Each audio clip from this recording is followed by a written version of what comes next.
Bonjour à tous, très ravi de vous retrouver pour ce flash de l'information sur l'Évidence TV.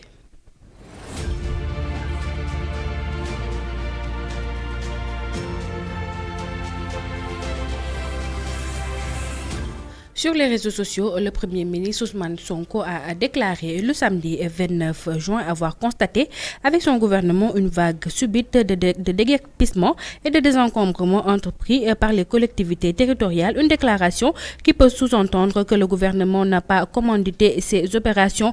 Pourtant, à travers un circulaire signé par le ministre de l'Intérieur Jean-Baptiste Tine daté du 7 mai 2024, il a demandé aux autorités décentralisées d'initier des actions de désencombrement de la voie publique occupée. Du fait des activités, de mettre en place un cadre de suivi des actions de désencombrement entreprises et de veiller à la non-réoccupation des espaces libérés. Horreur à Kafountine, une femme enceinte tuée à coups de couteau dans son lit devant ses deux enfants 3 mois après l'agression sauvage qui a coûté la vie à Djainaba Diatta, morte d'une attaque à la hache perpétrée par un individu non encore identifié.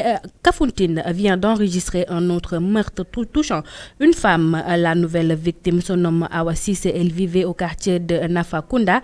Elle était mariée à un Sénégalais établi en Gambie et mère de 2 enfants. Awa Cissé a été tuée par un agresseur qui l'a trouvée nuitamment dans son lit avec ses 2 enfants. Elle a reçu plusieurs coups de couteau de l'assaillant qui a fondu dans la nature après son crime, rapporte Libération qui donne l'information dans son édition de ce lundi 1er juillet.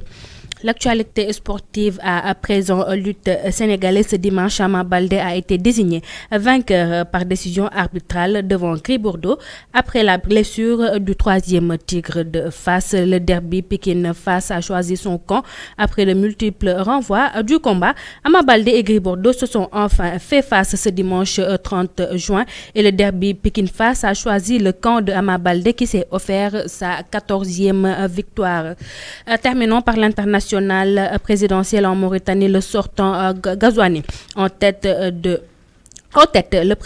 le principal opposant conteste le président mauritanien sortant. El Ghazouani est largement en tête de l'élection présidentielle de samedi. Son principal opposant ayant déjà fait savoir qu'il ne reconnaîtrait pas les résultats du scrutin seront proclamés officiellement lundi. Nous ne reconnaîtrons que nos propres résultats et sur cette base, nous descendrons dans la rue pour refuser les hold-up électoraux, a-t-il martelé. Il a affirmé que leur mouvement de refus sera pacifique et a appelé l'armée et les forces de l'ordre à ne pas suivre les ordres du régime. C'était tout pour ce flash de l'information. Merci de l'avoir suivi. Je vous retrouve demain à la même heure. Tout de suite la version Wolof avec Ibrahima Faye.